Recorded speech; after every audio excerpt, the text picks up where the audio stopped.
잘 잤나요? 사실 잘 잤다면 그게 더 신기한 거겠죠.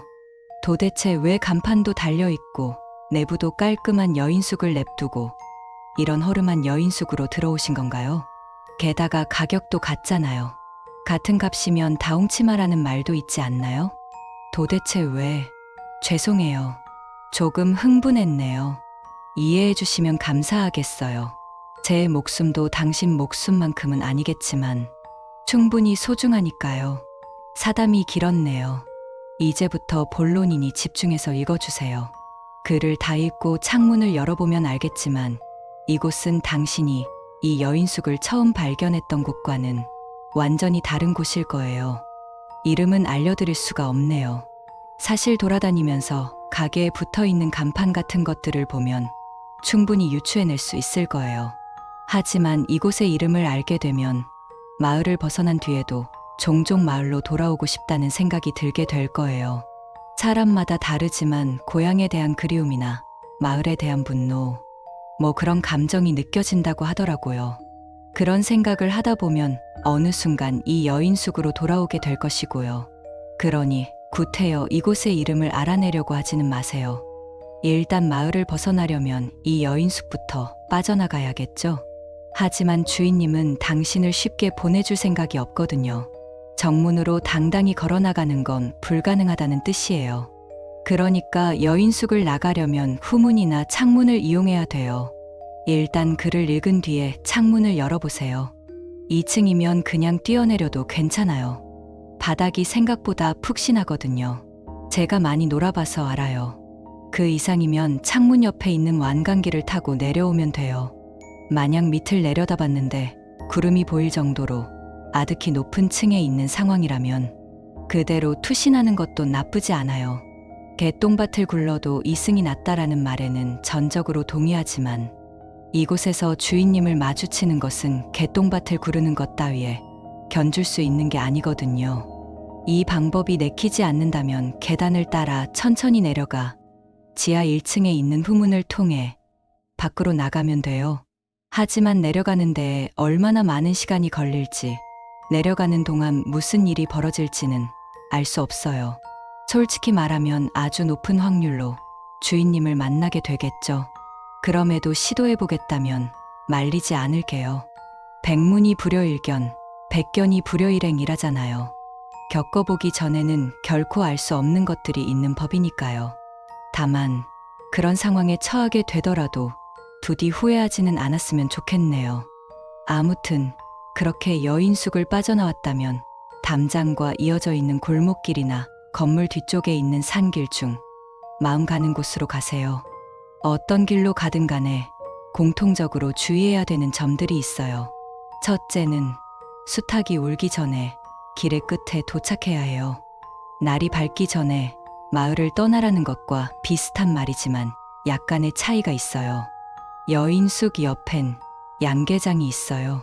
그곳엔 여러 마리의 암탉과 한 마리의 수탉이 있거든요. 기차와 통을 삶아먹기라도 했는지 그 수탉의 울음소리는 말 아니라면 어디에서도 들을 수 있어요. 마을 주민들은 그 소리를 듣고 활동을 시작해요. 그 수탉의 목을 꺾어버리면 시간을 좀 더 확보할 수 있거든요. 하지만 닭의 목을 비틀어도 새벽은 온다는 말처럼 좀 더 늦을 뿐이지 시간이 지나면 주민들이 당신을 잡으러 올 거예요. 만약 후문을 통해 탈출한 것이라면 이 방법을 써야만 시간을 겨우 맞출 수 있을 거예요. 하지만 그런 상황이 아니라면 별로 추천하진 않아요. 왜냐하면 그 수탉을 잡고 나면 양계장엔 암탉들만이 남잖아요. 그러면 암탉들이 수탉을 대신해서 울음소리를 낼 거예요. 암탉이 울면 집안이 망한다라는 말 들어보셨죠? 제가 겪어보니 집안은 모르겠는데 집안은 망가지더라고요. 지진경보 같은 느낌이라고 생각하면 될 것 같아요. 암탉의 울음소리도 마을 전체로 퍼질 만큼 크긴 하지만 주민들이 깨진 않을 거예요. 정확히 말하면 일어나겠지만 밖으로 나오진 못하는 거겠죠. 울음소리가 들리고 나면 땅이 몇 차례 빠른 속도로 갈라졌다가 다시 붙을 거예요. 틈에 빠지지 않도록 조심하세요. 치우는 게 여간 쉬운 일이 아니라서요. 둘째, 앞만 보고 가세요. 안개가 자욱하게 껴있기도 하고 길을 가다 보면 내가 똑바로 가고 있는 게 맞나 하는 불안감과 긴장감이 들 수 있어요. 하지만 길을 무서워하면 범을 만난다는 말이 있듯이 그런 감정은 어떠한 도움도 되지 못하니까요. 언제나 당당히 앞으로 나아가기만 하면 돼요. 때때로 갈림길이 나타날 수도 있지만 걱정할 것 없어요. 충분한 확신만 있다면 당신이 가는 길이 곧 길이 될 것이니까요. 또 홀로 길을 걷다 보면 고독함이나 외로움이 느껴질 수도 있지만 그 길은 가고 있는 것은 당신뿐만이 아니에요. 뛰는 놈 위에 나는 놈 있다는 말이 있잖아요. 그 길 위에서 당신은 뛰는 놈이기도 하고 나는 놈이기도 해요. 무슨 말이냐고요?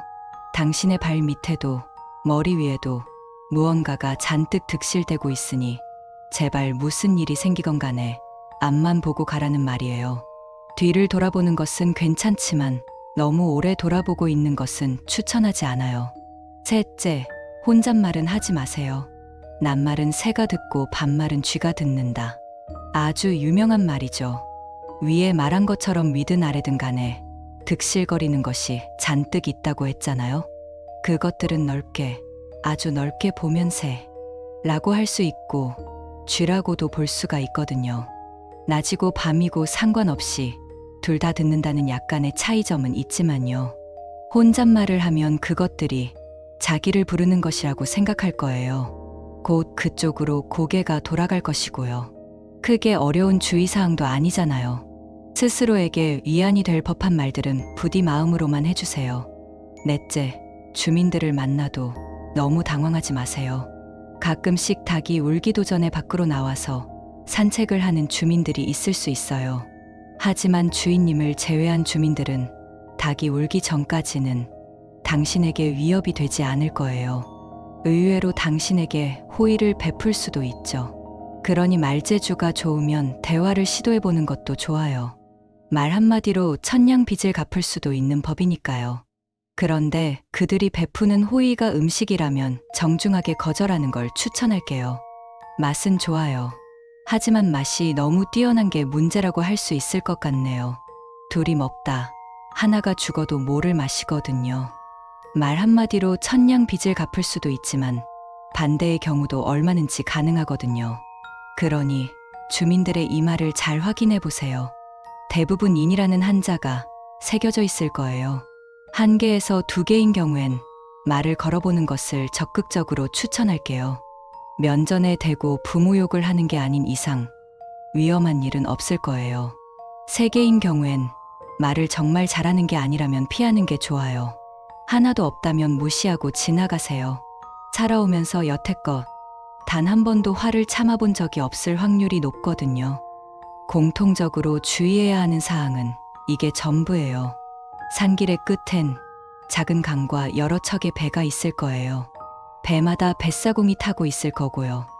여러 명이 타고 있을 수도 있고 한 명일 수도 있고 타고 있지 않을 수도 있어요. 사공이 한 명인 배를 타는 것이 좋아요.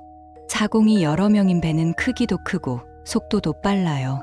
의외로 길도 정상적으로 가는 것처럼 느껴지겠지만 어느 순간 눈을 떠보면 처음 보는 산 속에서 눈을 뜨게 될 거예요. 적당한 배를 탔다면 거의 다 끝났어요. 하지만 목적지로 가는 동안 뱃사공에게 끊임없이 말을 걸어야 해요. 어느 순간 그가 말없이 노만 젓기 시작한다면 얼굴을 확인해 보세요. 그의 얼굴을 봤을 때 눈이 과도하게 많거나 여러 사람의 얼굴이 겹쳐 보인다면 즉시 강으로 밀어버리세요. 의외로 수영은 못하거든요. 실패했다면 강으로 뛰어들거나 산에 가서 어떻게 행동할지 잠시 생각해 보는 것이 좋아요. 가던 방향으로 배를 쭉 몰고 가다 보면 아주 익숙한 강에 도착할 수 있을 거예요. 도착한 뒤엔 알아서 집으로 돌아가면 돼요.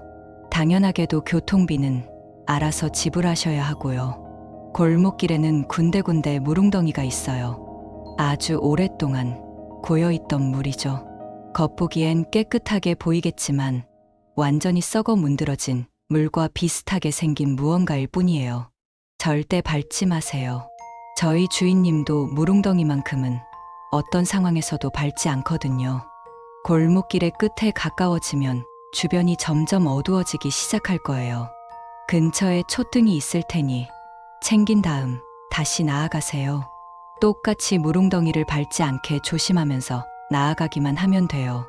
하지만 반드시 촛불이 꺼지기 전에 길 끝에 도착해야만 해요.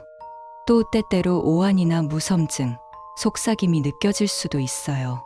주위를 둘러보는 것은 상관없지만 실수로라도 등잔 밑을 쳐다보지 않도록 조심해 주세요.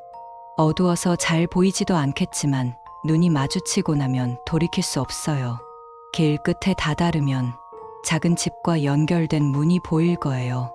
열고 들어가면 집 근처의 폐가에서 눈을 뜰 거예요.